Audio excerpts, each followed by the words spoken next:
Bismillahirrahmanirrahim. Assalamualaikum warahmatullahi wabarakatuh. Alhamdulillahirabbil alamin wa bihi nasta'in ala umuri dunya waddin. Asyhadu an la ilaha illallah wa asyhadu anna Muhammadan abduhu wa rasuluh. Allahumma shalli ala Muhammadin wa ala alihi wa sahbihi ajmain. Wa ba'du.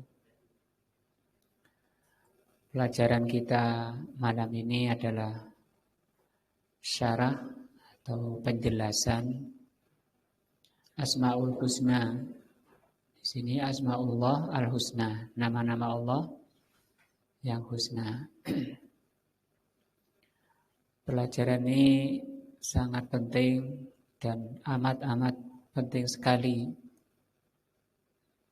Kaitannya terutama hasil daripada pelajaran ini atau buah dari pelajaran ini akan menciptakan munculnya rasa cinta kepada Allah. Yang kedua, munculnya rasa takut kepada Allah Azza wa Jalla. Imam Ahmad rahimahullah mengatakan, di dalam kita menuju Allah,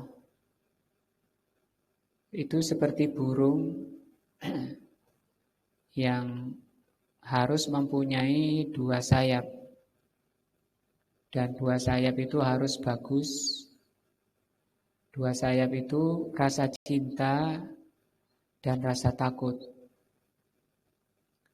Dengan dua sayap ini kita terbang menuju Allah Azza wa Jalla, menuju surga Allah dengan hati kita.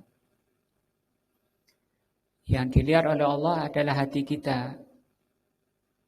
Demikian juga karena surga itu di atas derajat manusia di dunia dan di akhirat, tergantung dari kecintaannya dan rasa takutnya kepada Allah. Orang yang paling mulia di dunia, orang yang paling cinta kepada Allah, dan orang yang paling takut kepada Allah. Untuk sampai ke sana, harus mempelajari nama-nama Allah di antaranya.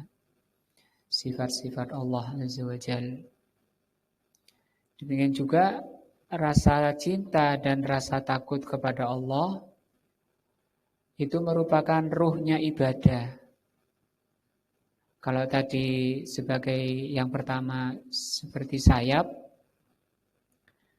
kalau orang sholat tidak ada rasa cinta kepada Allah, di dalam beribadah tidak ada cintanya, di dalam melaksanakan ibadah tidak ada cinta.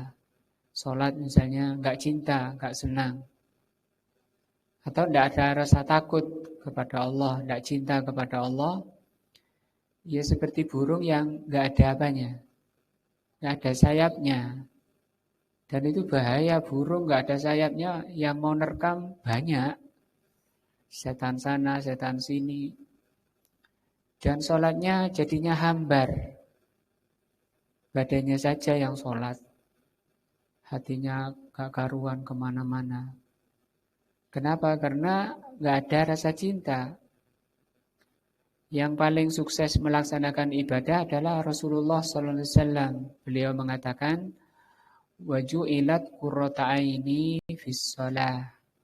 Allah jadikan penyejuk hatiku, yang menenangkan jiwaku itu sholat. Karena sudah sampai di dalam melaksanakan sholat itu dengan penuh kecintaan. Demikian juga rasa cinta dan takut itu menjadi ruhnya ibadah. Kita sholat, contoh ibadah itu sholat.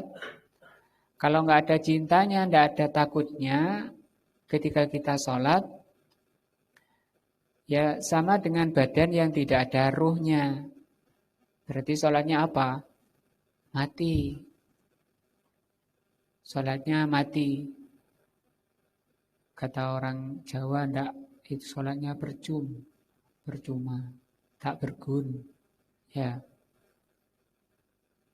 Maka di sini pentingnya kenapa kita harus mempelajari Allah, mengenal Allah. Semakin dipelajari Allah itu akan semakin muncul rasa cinta kita kepada Allah. Sehingga selalu terikat jiwanya kepada Allah.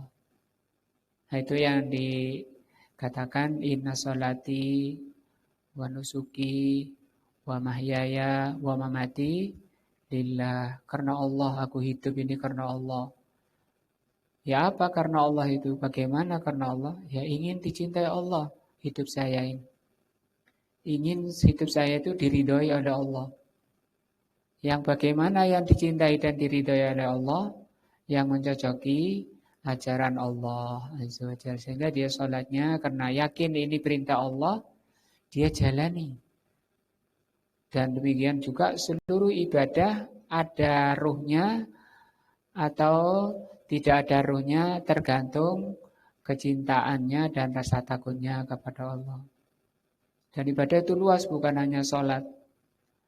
Mungkin Pak Yar masih ingat itu definisi sholat, ibadah apa? Arti ibadah.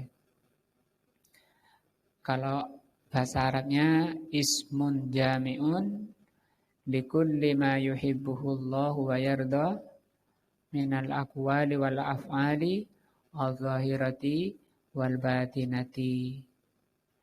Bahasa Indonesianya berapa Pak Yar?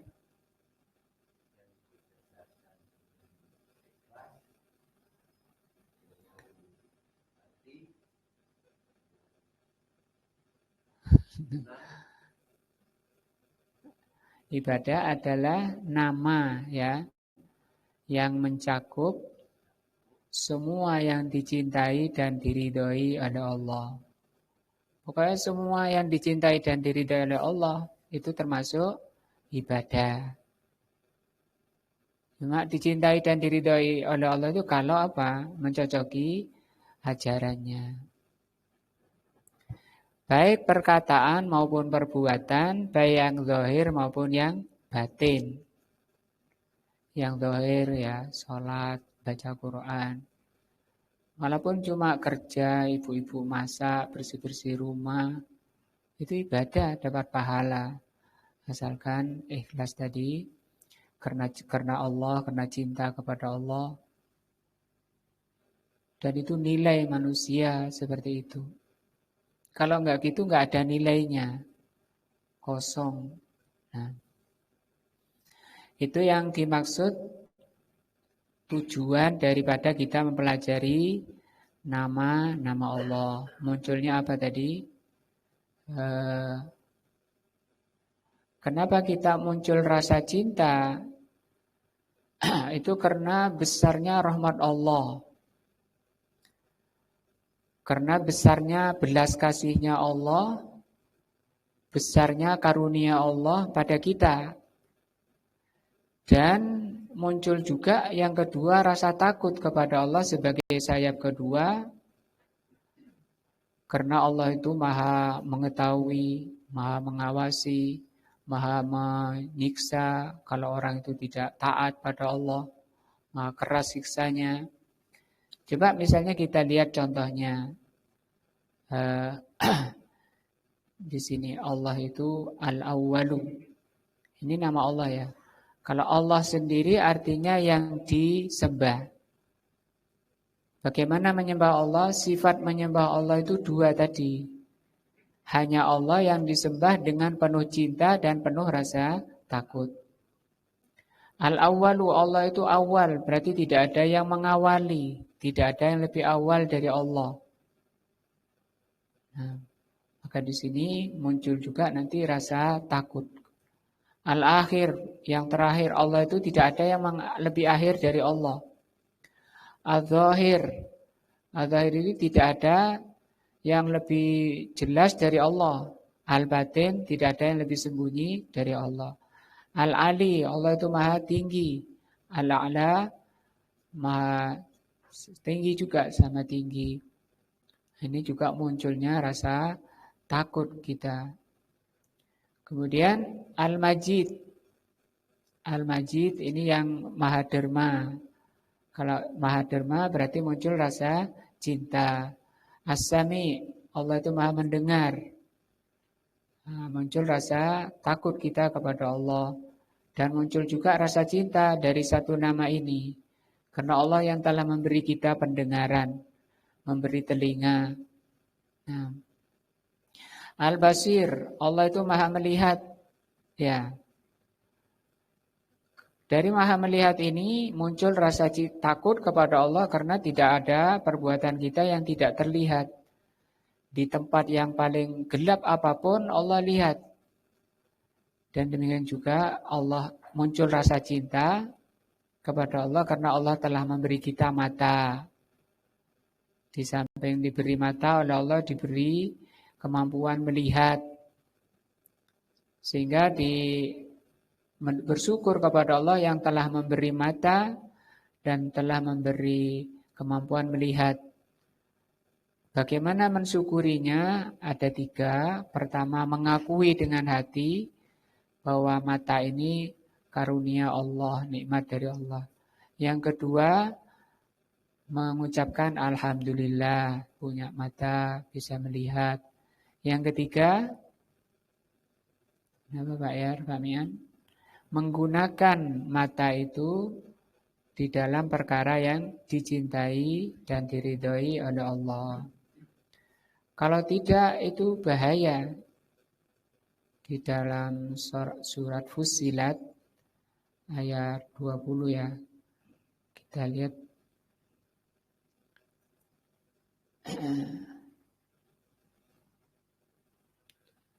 Fussilat ini ya.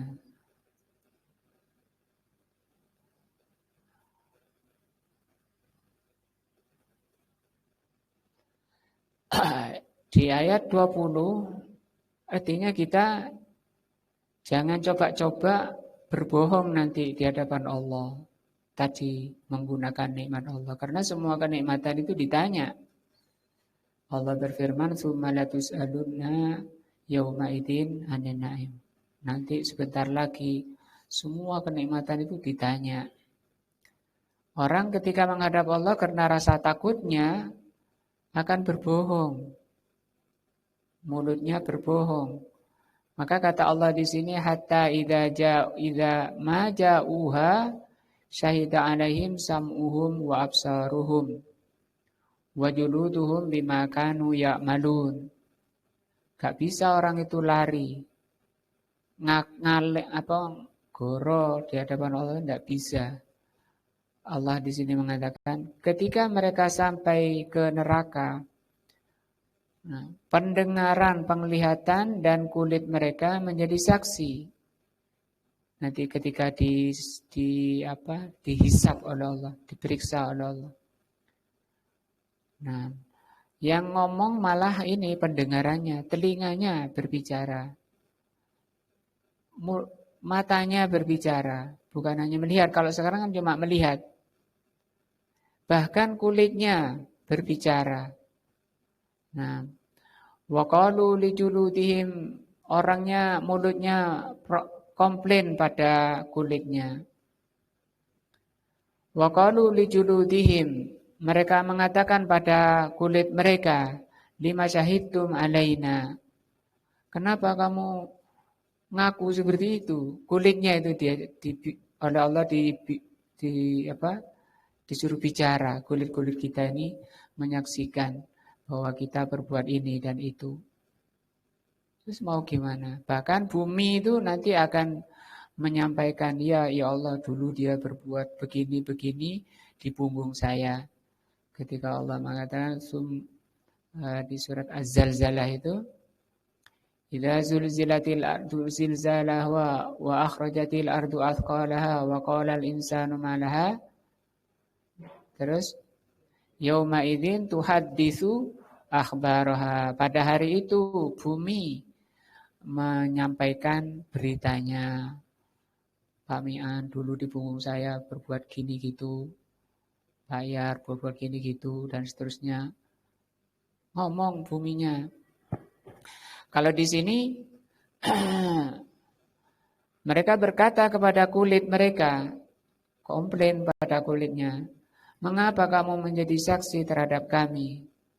Kok nggak bela aku? Gitu kan ya?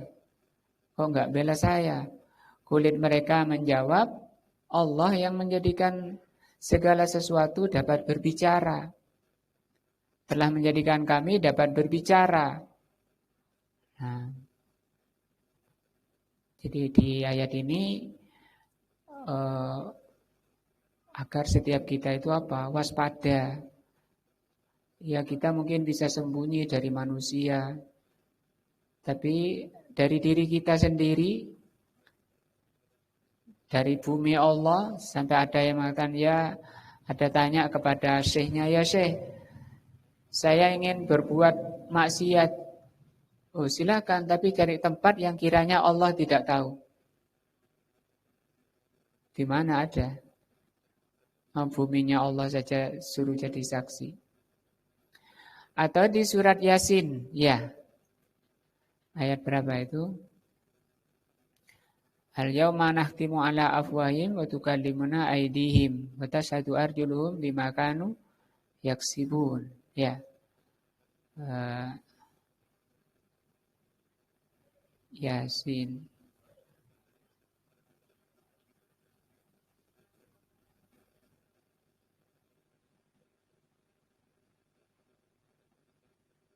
Surat berapa Yasin?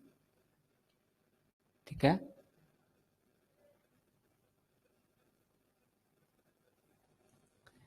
36 ayat 65.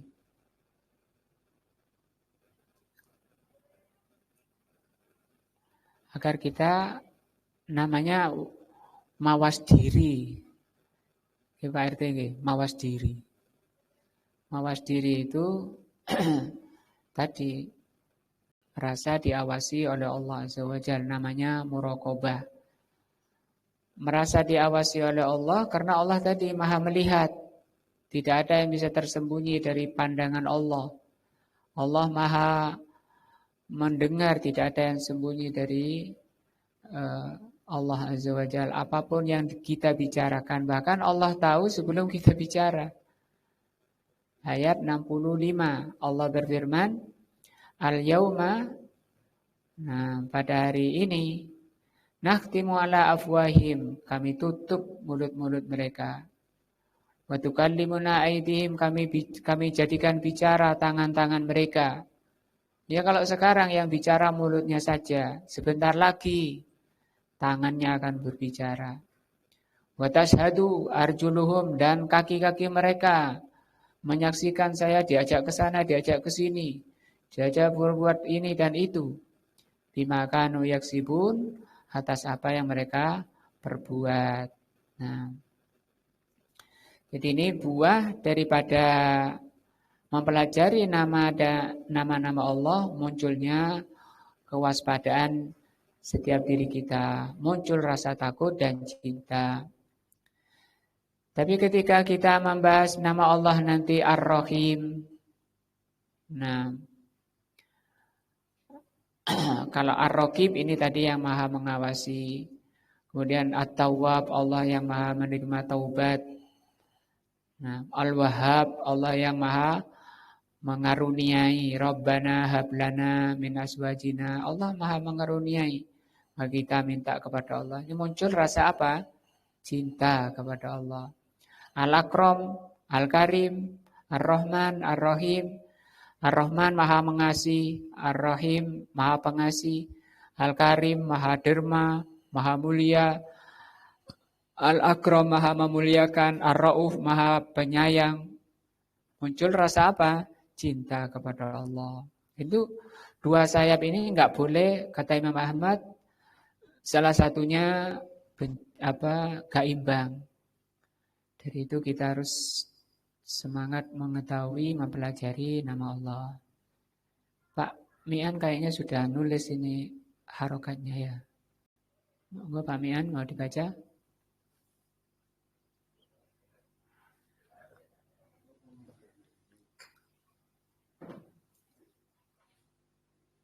Oh, belum dibuka.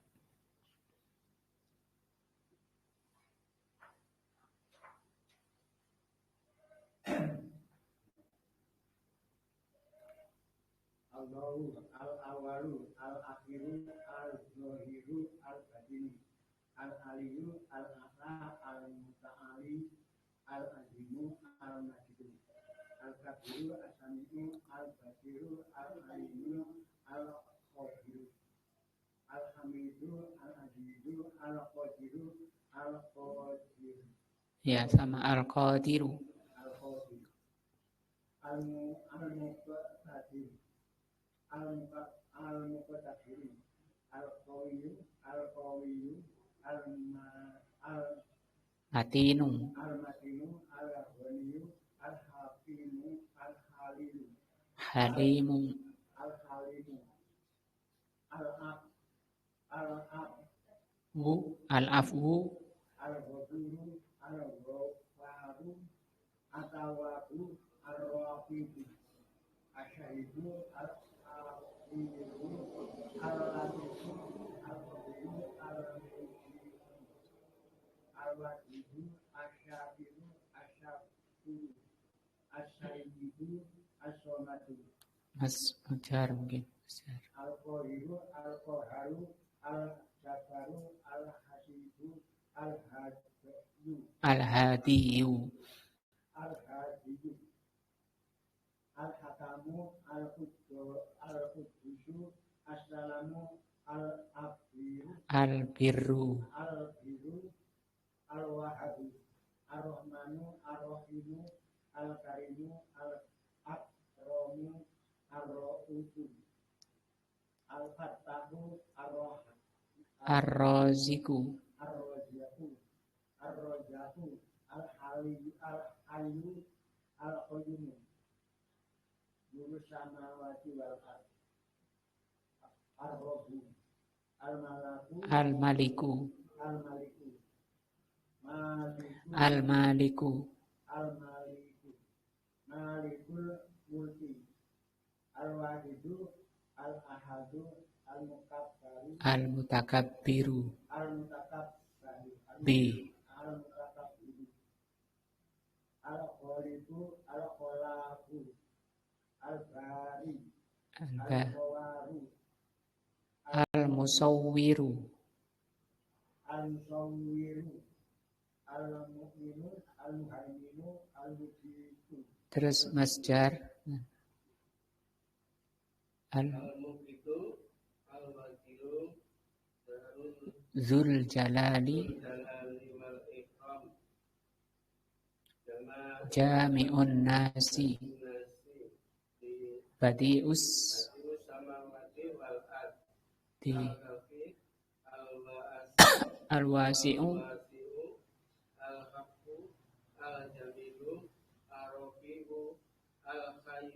al-hayyu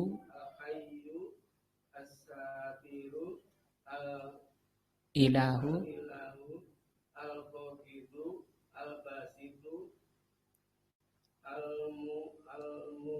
al-mu'ti al-muqaddimu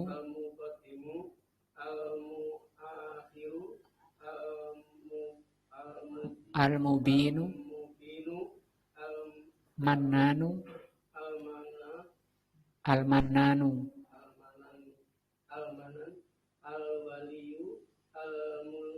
al-maula an-nasiru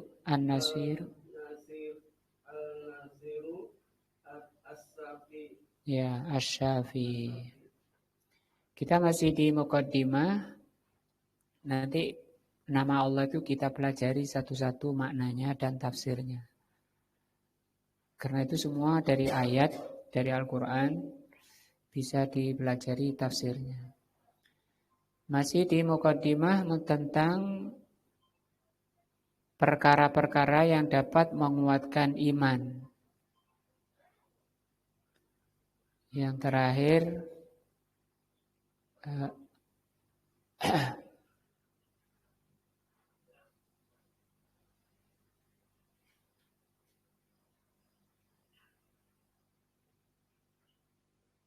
ini yang terakhir ya.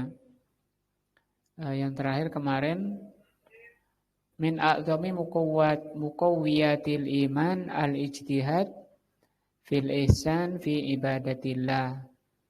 Bersungguh-sungguh berbuat ihsan di dalam beribadah kepada Allah. Berbuat ihsan itu di dalam beribadah itu seakan-akan melihat Allah. Seakan-akan menyaksikan Allah dengan hatinya. Juga ketika berbuat ihsan kepada sesamanya. Berbuat ihsan kepada sesamanya itu sama maknanya ketika kita menolong saudara kita itu seakan-akan melihat Allah Azza wa Jalla sehingga dia ikhlas karena Allah.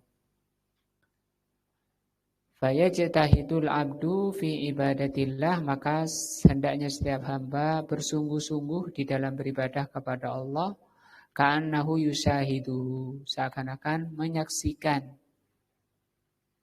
Seakan-akan bisa menyaksikan Allah itu bisa. Kapan itu bisa? Kalau orang itu tadi mengenal nama-nama Allah. Mengenal Allah Azza wa Jalla. Bisa hadir. Nah, sehingga hatinya tidak kemana-mana. Karena hati itu gampang berubah.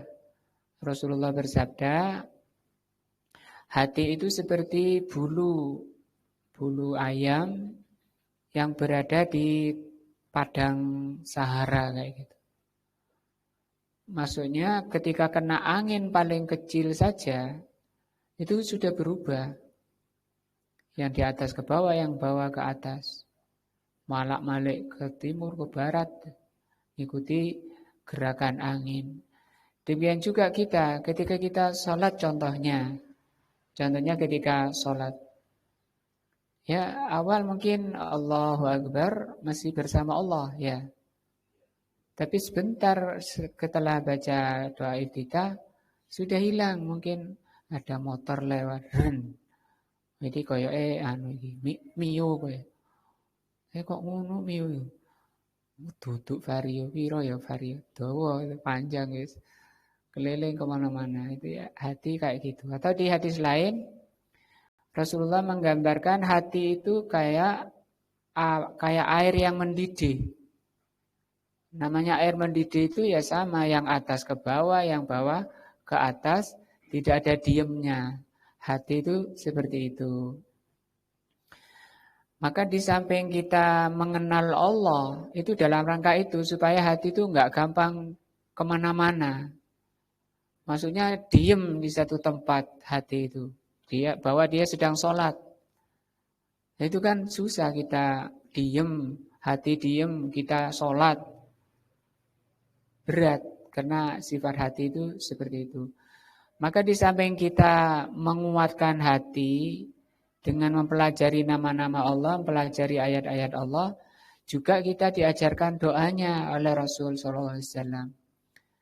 Karena hati itu ngajaknya ke sana sini, maka kita diajarkan doa, ya musarrifal qulub, ya Allah yang mengarahkan hati, sarrif qalbi ala ta'atika, arahkan hatiku untuk menjalankan ketaatan kepadamu. Dilanjut Rasul mengajarkan lagi, ya muqallibal qulub, ya Allah yang membolak-balikkan hati, sabbit qalbi. Sabit itu kokoh dalam satu keadaan. Dia sholat.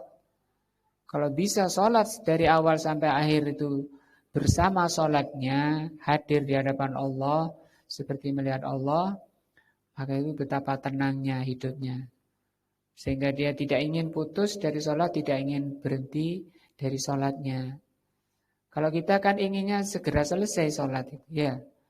Ingin segera panjang dikit imamnya sudah gelisah hatinya. Masih enggak panjang memang hatinya sudah kemana-mana. Nah, padahal nilai sholat, pahala sholat tergantung apa? Kehadirannya hati, tergantung kehadiran hatinya.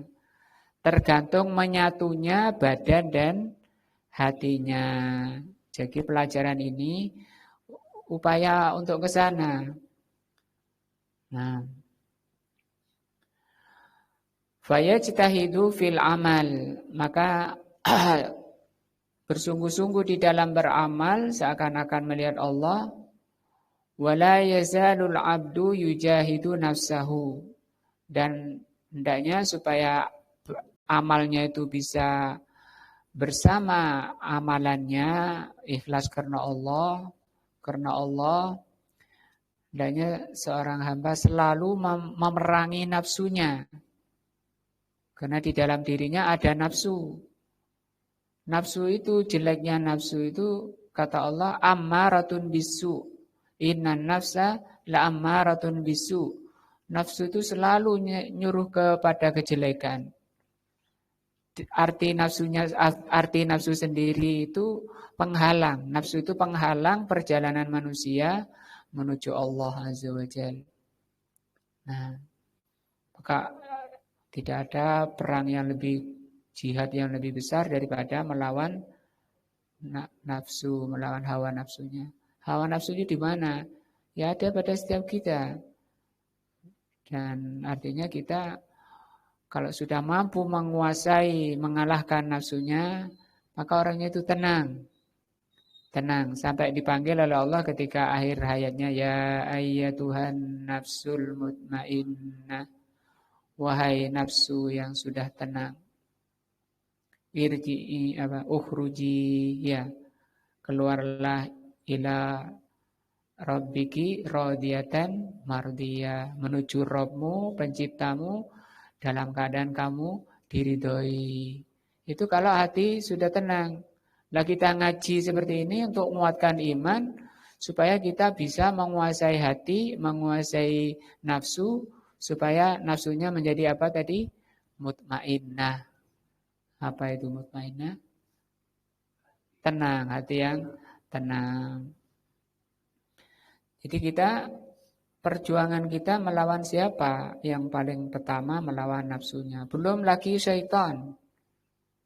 Syaitan itu juga tidak kalah dahsyatnya di dalam memalingkan manusia dalam perjalanannya menuju Allah. Dan dia bersumpah memang pada Allah. Bersumpah kepada Allah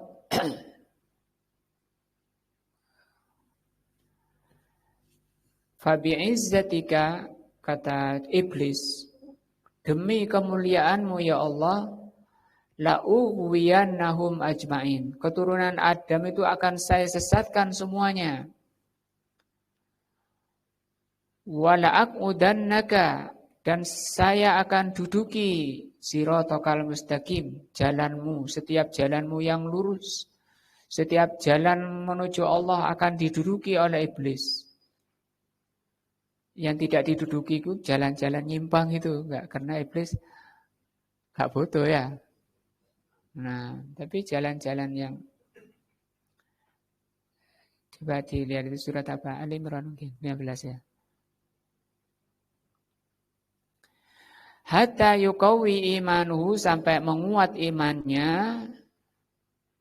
wa yakinuhu, dan keyakinannya, wa yasilu fi dzalika ila haqqil yakin. Sehingga sholatnya penuh keyakinan, ngerti yang dibaca. Alladzi huwa a'la maratibil yakin, fayaduku halawatat ta'at. Nah, ini hasilnya. Hasilnya apa? Hasil daripada mengalahkan nafsunya, mengalahkan syaitan. Karena setan sendiri itu sebenarnya, kalau orang itu mampu menguasai nafsunya, setan itu enggak punya celah, enggak punya jalan. Karena setan itu hanya menggunakan nafsu. Ketika orang ini lalai dari Allah, condong pada nafsunya, baru setan bisa masuk. Setan itu sifatnya cuma ngintai saja. Dia punya belalai, punya antena, dan ngintai yang disebut dengan khannas. Alladzi yuwaswisu fi sudurin nas. Qul a'udzu birabbin nas ila qul a'udzu birabbin nas, terus ilahin nas min syarril waswasi al khannas, dari bisikan kejelekan al khannas. Khannas itu artinya sembunyi, nunggu kapan orang itu ngikuti nafsunya. Tapi kalau sudah menguasai nafsunya orang ini, setan tidak ada celah. Di ayatnya tadi surat Ali Imran insyaallah ayat 14 atau 16. Illa ibadakal mukhlasin. Aku akan sesatkan seluruh Bani Adam kecuali hambamu yang ikhlas. Nah, kalau ikhlas itu angkat tangan syaitan. Enggak bisa, cuma dia bisanya ngintai saja. Kapan ada celah. Maka kalau orang ini kuat keyakinannya, kuat imannya, baru orang itu kata beliau fayaduku halawatat ta'ah. Dia akan merasakan manisnya ketaatan, enaknya ngaji. Ya, hatinya itu kayak kepanasan kena air es kayak gitu. Sirup es, wah. Nah, lagi gerah, badan gerah, minum sirup dingin ya. Itu hatinya kayak gitu, tak merasakan ketaatan. Ridho dengan Allah, kata Rasulullah SAW, barang siapa di pagi hari mengucapkan raditu billahi robba, aku ridho dengan Allah yang telah mengatur saya, yang telah menciptakan saya. Wabil islami dina, ridho dengan Islam sebagai amalan saya, dan ridho Nabi Muhammad sebagai utusan Allah. Maka kata Rasulullah dia akan merasakan manisnya iman, tenangnya hati, bahagianya hati. Sehingga kata Syekhul Islam rahimahullah, maka barang siapa yang sholat, ibadah, tapi tidak merasakan manisnya, gelisah ingin segera keluar, itu karena kurangnya iman kepada Allah Azza wa Jalla. Berikutnya, wa min muqawwiyatil iman, termasuk perkara yang menguatkan iman yang harus kita lakukan supaya iman kita menguat adalah ad-da'watu ilallah, berdakwah kepada Allah, mengajak kepada Allah, bukan kepada selain Allah. Kan banyak sekarang orang ajak-ajak ya. Tapi mengajak yang termasuk iman kalau mengajak kepada Allah. Wa ila dinihi, dan mengajak kepada agama Allah. Wa tawasi bil haq, saling menasihati dalam kebenaran. Suaminya nasihati istrinya, "Dek, kalau makan jangan pakai tangan ke kiri," misalnya. Kalau mau keluar rumah, tutup auratnya. Nah, istrinya juga nasihati suaminya ketika suaminya menyimpang, suaminya berbuat keliru, dinasihati dengan baik-baik. Itu iman. Gak mau ya sudah, yang penting dia sudah nasihati, itu keimanan. Menasihati istri, menasihati anak. Anaknya mau makan pakai tangan kiri, pegang tangannya. Makannya pakai tangan kanan, tidak boleh pakai tangan kiri. Itu ajaran Allah dan Rasulnya. Orang tua yang seperti itu ngandani putra putrinya, itu iman, dikuatkan oleh Allah imannya. Watawasi bisabri, dan saling menasihati dalam kesabaran. Nah, wabidzalika yakmulul abdu binafsihi wa yukammilu ghairahu. Maka dengan dakwah ini, karena namanya dakwah, tentu dia sudah mengamalkan apa yang mau diajak pada orang lain. Berarti dia telah menyempurnakan dirinya dan menyempurnakan lainnya. Banyak ayat-ayat yang mengajak kepada dakwah. Di antaranya surat Yusuf. Allah Subhanahu wa taala berfirman, "Kul, katakan Muhammad, hadhihi sabili, inilah jalanku." Jalannya siapa? Rasulullah. Thariqahnya Rasulullah, jalannya Rasul itu ad'u ilallah, apa? Berdakwah kepada Allah. Kok ada orang enggak mau berdakwah? Berarti dia bukan di atas jalannya Rasulullah SAW. Artinya setiap kita memang harus apa? Berdakwah. Kemana? Kepada Allah. Di antaranya majelis ilmu seperti ini majelis dakwah. Maka kita diusahakan Sebisa-bisanya andil, jangan ada yang cuek, gak ngereken, gak mau tahu. Ininya rusak, ininya kurang ini, kurang itu. Dibuat sebagus mungkin, itu dakwah. Itu jalannya siapa? Rasulullah SAW. Kata Al-Imam Ibnul Qayyim, barang siapa yang tidak mau berdakwah, berarti dia bukan mengikuti jalannya Rasul. Jalannya Rasul itu selalu berdakwah. Berdakwah itu dengan 3 perkara. Dengan badannya, dengan jiwanya, pakai pedang, pakai senjata di medan tempur. Kita nggak ada seperti itu. Alhamdulillah di Indonesia aman-aman, tidak sampai perang. Yang kedua dengan harta. Mungkin nyetak buku, disebarkan, berisi ilmu, diberikan saudara-saudaranya. Yang ketiga, atau dengan harta juga misalnya, ya bikin kopi seperti ini kan harta juga ini ya. Bikin teh, nah bikin masakan, ibu-ibu masak, ulek sambal, apa ini bu, dakwah ini rek, gitu, gitu ya. Ini sabil jalannya Rasul seperti ini. Supaya yang taklim ikut senang, gembira, habis jiwanya diberi makan, itu apa? Badannya diberi makan sehingga zahir batinnya tenang, kenyang, ya. Padahal kata Imam Ahmad rahimahullah, sebenarnya orang itu lebih butuh makanan hatinya daripada makanan perutnya. Kata beliau, kalau makanan perut itu sehari 2 kali atau 3 kali cukup. Tapi kalau makanan hati itu dibutuhkan setiap saat. Makanya kayak Imam Nawawi itu sehari sampai 12 kali ngaji itu, taklim itu. Kita seminggu sekali ya. Mudah-mudahan manfaat ya. Dan banyak diampuni oleh Allah. Jadi ini kata Allah, kalau sampean-sampean kita ini mengaku mau ngikuti jalannya Rasul harus berdakwah. Apapun, Pak RT terutama, ayo warganya ngaji. Ngomong gitu toh wis pahala yang keluar dari sudah pahala asalkan ikhlas ya. Kemudian ternyata ada warganya hadir di majelis ilmu. Walaupun Pak RT-nya nggak hadir, dia dapat pahala. Pak RT-nya lagi rapat di mana. Tapi ada warganya yang hadir. Apalagi presiden, wahai rakyatku, sholat. Ya kan? Kemudian rakyatnya sholat. Presidennya dapat nggak? Dapat.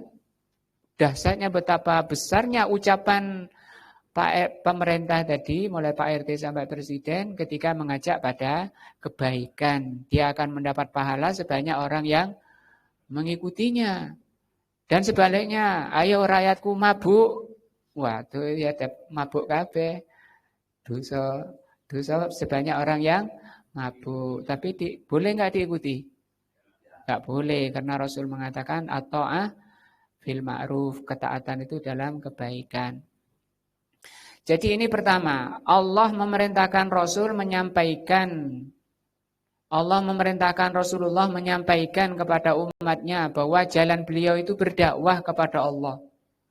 Ala basiratin, di atas ilmu. Jadi ilmu yang disampaikan Rasul mengatakan balighu anni walau ayat. Sampaikan yang dariku itu walaupun 1 ayat. Ana wa manit taba'ani, saya dan yang mengikuti aku. Yang ngaku ngikuti Rasul berdakwahnya di atas ilmu. Ilmu yang datang dari Rasulullah. Nah, itu materi dakwah. Di surat Ali Imran, Allah Subhanahu wa taala berfirman, "Am hasibtum?" Apakah kamu mengira antadkhulul jannah, kamu bisa masuk surga? Apa kamu yakin kamu bisa masuk surga?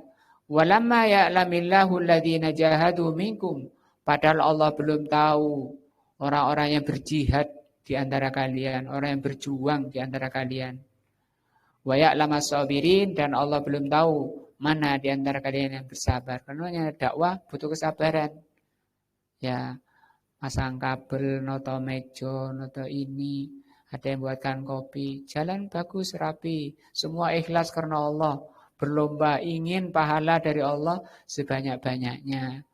Yang satu ini kok males-males, ya dinasehati, ayo pahala besar. Orang pinter itu, kata Rasul sallallahu alaihi wasallam, al-kaisu, orang pinter itu mandana nafsahu, orang yang menahan nafsunya, wa amila lima ba'dal maut, dan beramal untuk kematiannya. Mas yo nggawe kopi itu kalau tadi supaya majelis taklimnya makmur, itu untuk akhirat, ada pahalanya, nanti ada buahnya di akhirat.